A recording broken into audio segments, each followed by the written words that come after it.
So hello and welcome to the New Gig Podcast. I'm your host, Glen Hodgson, and today I'm delighted to be joined by Sharing Gig Economy Consultants, as well as board member of Sharing Economy UK, Elle Tucker. How are you doing, Elle?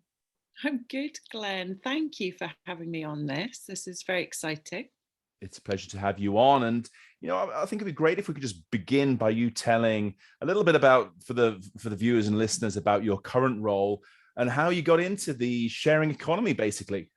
I know it's a funny one, isn't it? Because I think I'm one of the only people that actually do my very niche job, which is, and people do ask how I got into it, because it's not one of those things you sort of wake up one morning and think, do you know what I'm going to do? I'm going to become a sharing and gig economy consultant, because, it's not really on the sort of the list of careers at school, is it? Yes, I did kind of get into it in a kind of roundabout way, as I'm sure you got into your role in a Absolutely. roundabout way. So I originally worked in ad agencies.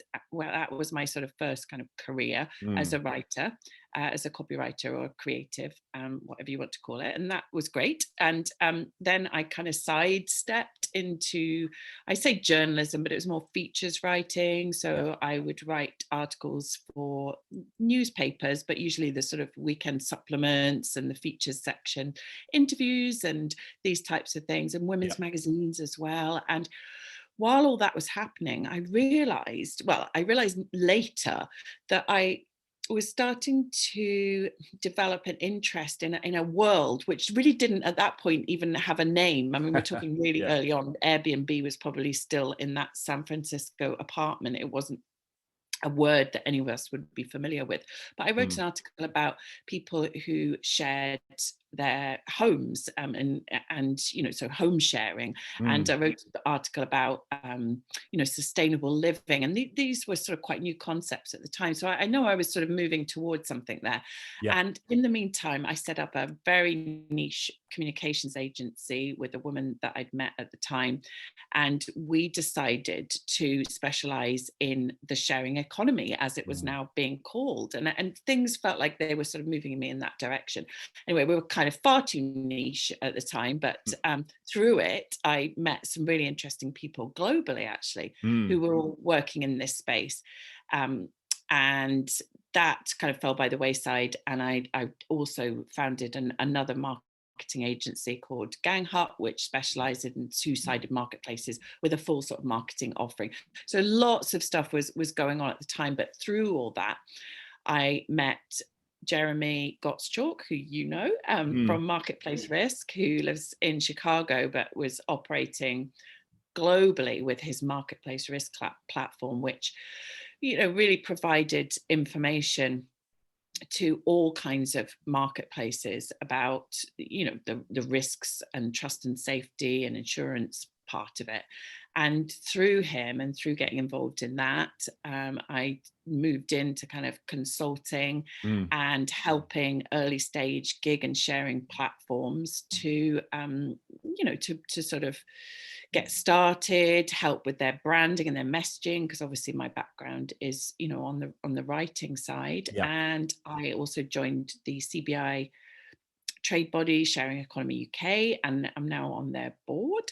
So lots of stuff happened, and it just all felt like many roads had kind of led me to this point. But I suppose that when I do work with sharing and gig economy startups, I'm able to kind of offer them really half a decade's sort of experience in this space, and really know that competitive landscape, and understand who else is out there, make connections, these types of things, as well as kind of help them with their messaging and how to kind of capture an audience, I suppose. So you probably wanted a 10-word answer to that question, Glenn, and I've given you I wanted the full and unabridged version, which is what I got, which is far better. Oh no, there's definitely another a fully unabridged version. I'll tell you some other time.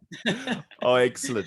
Well, this really sort of plays into sort of the fact that this has been something that's developing and continues to develop, and I'm interested to hear about sort of the Sharing Economy UK element that.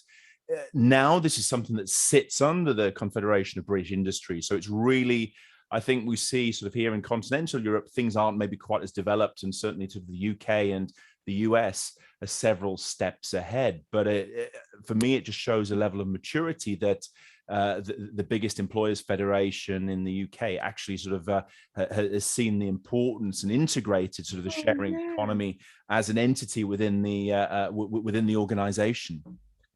I think you're right. And through Marketplace Risk, I also helped Jeremy to set up the Sharing Economy Global Summit, which brought together trade bodies, membership organizations, representing the sharing economy from all over the world. And I think what you're saying is very interesting, because yes, in the UK, the CBI has recognized that and has, worked with the Sharing Economy UK and has actually now absorbed the Sharing Economy UK into it, which just shows how seriously it's taking it. But what Jeremy and I found when we were building this huge global community for the Sharing Economy Global Summit, because we wanted to get all these organizations like Platforms for Targan involved in this, and they weren't always called Sharing Economy and then the name of the country. Some they take different forms all around the world. But what we found was that there were really interesting sort of bubbles of interest in it, and as you say, some countries were further along the road than others. And I think certainly in the US, the home of Silicon Valley and of the really big sharing economy unicorns, they have certainly, been the trailblazers. But what's really interesting is seeing which other countries have these kind of bubbles of innovation and thinking about why they have them, because Australia also has a keen interest in the platform economy, and they're real innovators there. And but as there are other areas, where there's been a real interest, and Italy, particularly in Spain as well. We've seen a real interest in the sharing economy in these countries. But I think for different reasons. It's not always just about innovation, and quite often it's about sharing resources because of a need, maybe due to a recession or an economic need as well. So I think the reasons that countries get involved and really support the sharing economy are as varied as the organizations that represent them. Excellent. And this week in San Francisco, there is an event taking place, and it would be good to hear a little bit about that, but also more broadly what you've been doing over the years. There's been the US Silicon Valley piece, and of course now the global summit is a fixture on the calendars for anyone within sort of the global platform sharing future of workspace. Well, it is, and it's great because we really did start it on a kind of bit of a, what do they say, a wish and a prayer, because best place to start with everything. Well, the first one was really kind of piggybacked the main Marketplace Risk event, and the main event is something that has been going for long before I got involved with Jeremy and Marketplace Risk, and that's been in San Francisco for years. He'll probably hate me for not exactly remembering how many years, but I'd say around 6 or 7. So that's been going on for a long time and just grew organically. So originally with the Global Summit, we kind of piggybacked it around that just to see if there was any interest. And it was amazing. We were finding that there were sharing economy organizations, and just in countries, we just didn't know. And so we had a huge representation there. We had Sharing Hub from Australia, and we had, guys from, every continent practically coming along just to see, what this was all about, and being pleased that there were other sharing economy and gig economy organizations there, because then they could share best practice and see how people structured these organizations. So this week is the big event in San Francisco, which I'm clearly not at because I won't be speaking to you, but which is unfortunate due to travel restrictions, but it is going ahead. So it's great to be able to get back to in-person events. So Jeremy's there, and it looks set to be a great success on the same scale as prior to the pandemic. And then while all this was going on, we started to think about where else in the world would benefit from, and where we could bring a community together to talk about some of this stuff. And obviously that's me jumping ahead to your next question, I believe, where we talk about the Nordic Summit, because obviously that's how one of the reasons that we got involved in the first place, wasn't it? Yeah, absolutely. Let's jump straight to it. Why a Nordic Summit? Yeah, why? Why now? What's going on? Tell us about it, Elle, please. I know, and the irony is I've never actually been to Stockholm. I have been to Sweden, but I haven't been to Stockholm. But through all these, thank you, or through this worldwide community, it's amazing, like the connections that you make and the people that you meet. And I realized that there was this really, real interest in the platform economy and the gig and sharing marketplaces in the Nordics region. And actually, when I went out to San Francisco for the first Sharing Economy Global Summit, it was alongside a great woman called Sarah Green Brodersen, who was one of the original founders of Sharing Economy Denmark. And through her, I realized that obviously this, the Nordics have a huge reputation for tech and innovation, and obviously this is really part of the culture there. So discussions again with Jeremy, you must think we just sit there sort of plotting constantly, which is probably quite true in a way. I hope so. Especially in the pandemic, because there wasn't really much else to do, was there? It's like, what can we do? Where can we do this? And I said, well, I've got loads of contacts in the Nordic region, and I think they'd be really into this. And then sure enough, connected with you and found out about Platforms Foretagen, and thought this would be a really good fit.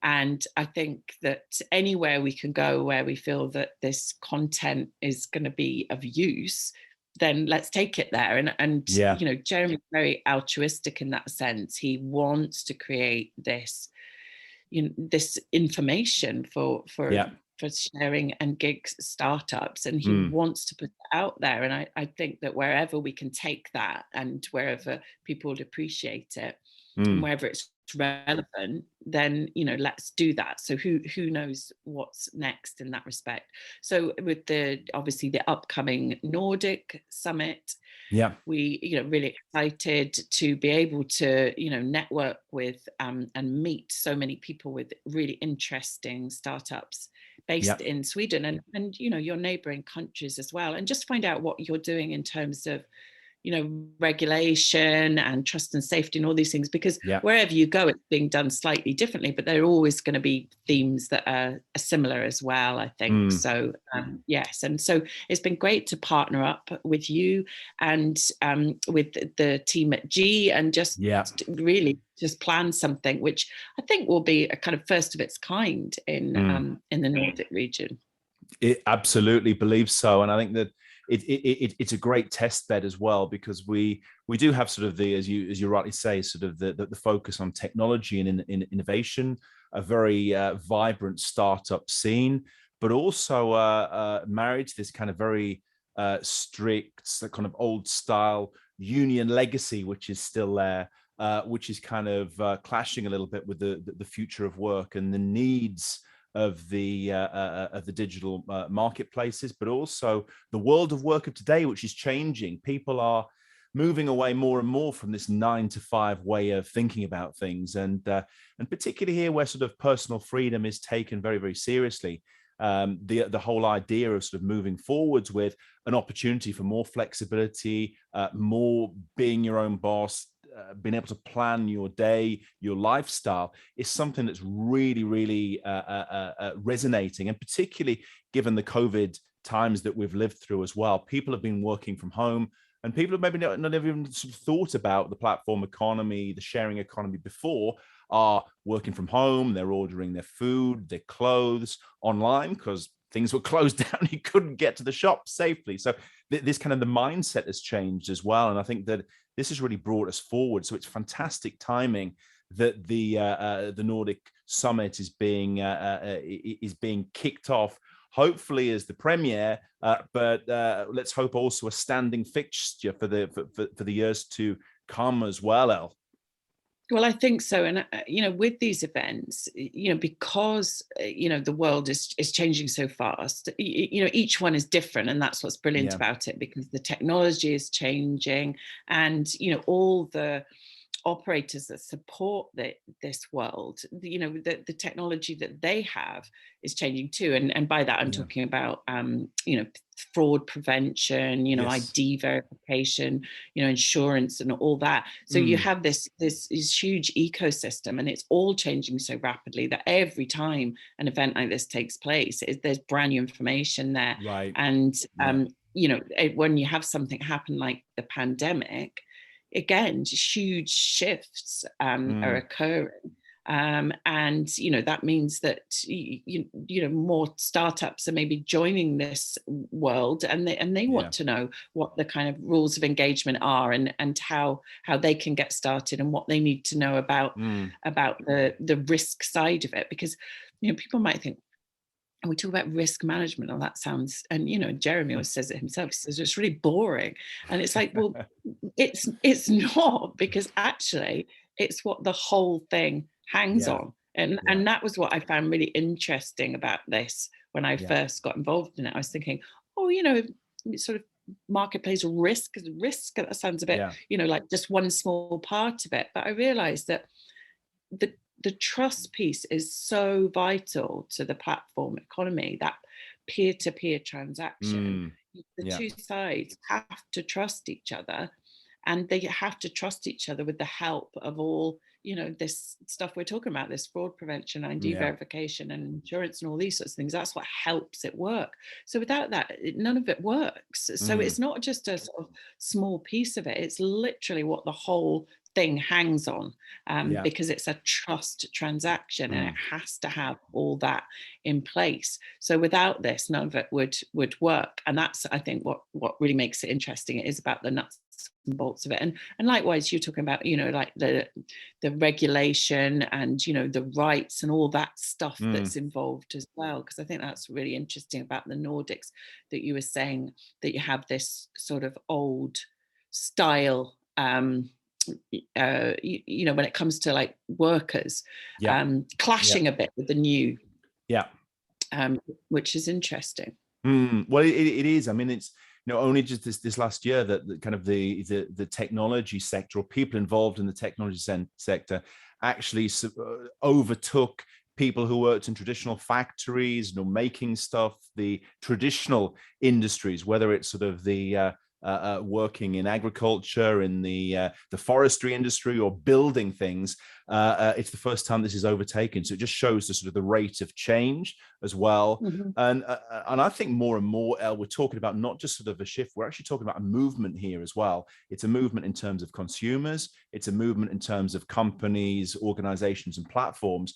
But it's also a movement in terms of us as individuals, whether we're sort of workers, and also from the sort of the government, politicians, rule makers as well, that there's something really big going on, which is already starting to change the way we sort of interact with each other, as well as the organizations and companies. We can't put the genie back in the bottle. So let's harness this and make the most out of it. I don't know if it's been a thing in the Nordics, but I've been reading quite a lot about this concept of the Great Resignation, and about how a huge amount of people really over the summer just left their jobs, because it was sort of almost, it was time to go back to the office, and the kind of end of lockdowns in many countries. People realized they just didn't want to do that anymore. So when you talk about huge shifts and movements, I don't think that can be underplayed, because when in history have people en masse left their jobs and looked for a different way of working. So if people haven't been taking the gig economy seriously up to this point, then now they do need to. Yes, absolutely. And the cutting edge information will be at the summits that are taking place. And I think that what I really like as well, Elle, is the mixture of different sectors, because we have kind of the sharing disruption side. There's the food delivery, there's this sort of quick commerce piece, but we're also bringing in, as you were saying before, insurance, banking, stakeholders from the influencer side of the world as well. So really sort of pockets of information from everywhere, which are being brought in to just show that sort of what we talk about, innovation and sharing, is not just one sector, but it's all parts of life that are affected and are actually sort of made better through flexibility, innovation, and choice within the different sectors through this new wave that's hitting us. Yeah, that's it. And I think what's interesting, and I think people who maybe don't know that much about the sharing economy or the gig economy, and that's fine. Not everyone needs to know about it. And, some people and family members, friends of mine who work in completely different worlds might say, well, what is that? And they might refer to it as a sector. And it's interesting, isn't it? Because you have to explain that the amazing thing about all this platform, innovation that we're talking about, is that it can be applied to every sector. So we're not talking, about one type of anything. We're talking about the way that people access goods and services and do anything is changing. And that's massive. So as you say, the variety there, and as will be at the Nordic Summit, is huge, because travel is obviously a big piece here, because sharing economy travel is something a lot of people are familiar with because of Airbnb. But the actual gig platforms, so services, skills, that type of thing, that's huge as well. And then that can be across a whole bunch of sectors too. So it's massive. Absolutely. So whether you're a hairdresser, a lawyer, architect, or a model, or a musician, basically this impacts you and gives you the opportunities to be able to do what you want to do and get paid for it, and pursue this as a lifestyle as well as a career choice. Yes. And I think that it's that empowerment which is such an important part of this, because I think a lot of people have felt, especially during the pandemic, that their power and autonomy, their individual rights have, it's just been a really difficult time. And I think if people can take control in that way, and that could be literally, renting out your car for other people to use, because maybe you're not using it as much because you're working from home, or accessing a gig platform and getting some extra work because maybe you've been laid off or furloughed, or cut down to part-time hours or something. It's being able to use the platform to take some control back and feel empowered again, however that looks, which absolutely. And I think we shouldn't forget as well sort of the efficiency piece here. I've got lots of neighbors who would normally have to sort of leave their homes, but they don't want to, because what they use is a platform to be able to rent out their basements and cellars to people who need a place to live. They get the extra revenue and they can stay in their house. So there's these kind of efficiency gains as well. Everyone wins here as well, I think, is something that, and using scarce resources efficiently. This is something that we often forget as well within this movement and this sector and these changes that are taking place, Elle. I know. And, there's with the sharing economy, there's a big sustainability piece in there as well, accessing, goods rather than buying them, and, so that more people can access the same item. Obviously, that makes a huge difference to the environment. And then the other piece here, Glenn, I think, is community, because what people have been doing in isolation over the pandemic is using their WhatsApp groups and their Facebook groups, and finding these online communities and connecting with their neighbors in ways they haven't before. And what sharing economy and the gig economy allows people to do is to create an online community, and that can become an offline community. So it can revive communities by reconnecting people. So that really is that tech for good that people talk about. And It's one of the things Yeah. I love about it. And I'm going to plug my book, which I can't actually plug. 100%. Well, but I can't actually plug it yet, Glenn, because it's still in the secret phase. But Okay. I am writing a book about the sharing economy. Yeah. And it's very exciting because it's about what it's really like to use the sharing economy. And it's when you actually get into it, there's so many things you can do in the sharing economy, and some are brilliant, and some are awful, and some are really difficult, and some are really easy. So I wanted to just actually document what it's really like to live a year in the sharing economy and rent things rather than own them. So I will update you with news about that, but I want to, at least create a bit of a teaser on your podcast. Give me a teaser. We love it. I mean, and also saying about the good, the bad, and the ugly of the sharing economy, as there is in the regular economy. And I think it's great to be able to shine a light on these things. Well, exactly. And the failures of it, because it's the failures that help us to learn and go forward. There's been some terrible ideas in the sharing economy, but unless you have a terrible idea, then how do you have a good one? So there's been some things that just aren't designed to be shared. And but the other side of it, and this is something I talk about in my book, that a lot of this stuff that we're doing is not new at all. It's just we've been doing it for years. I mean, and I often mean hundreds and even thousands of years. And it's the technology that is helping us to do it again. So, I love that about it too. I don't think there's really anything about it I don't love, but the idea that, these are old ways revived by new ways, I think is a beautiful part of the sharing economy, because we did used to share stuff with our neighbors. We did used to do what's now called gig work. We did all these things before, but somehow we kind of lost touch.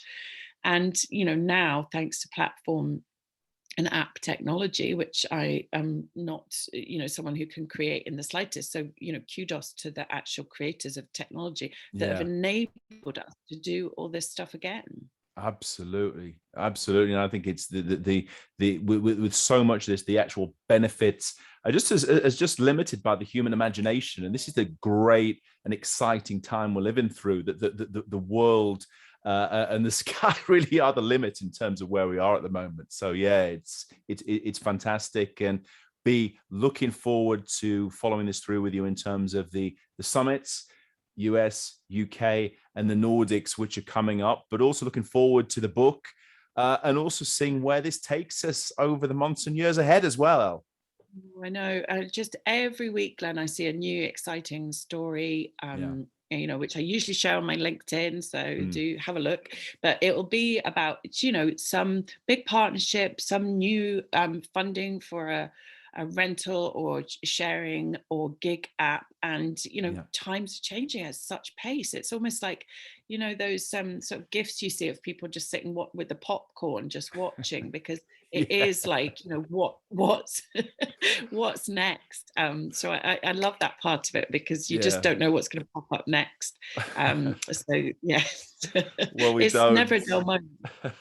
Well, you and I, Elle, we're sat there with the popcorn ready and enjoying every moment.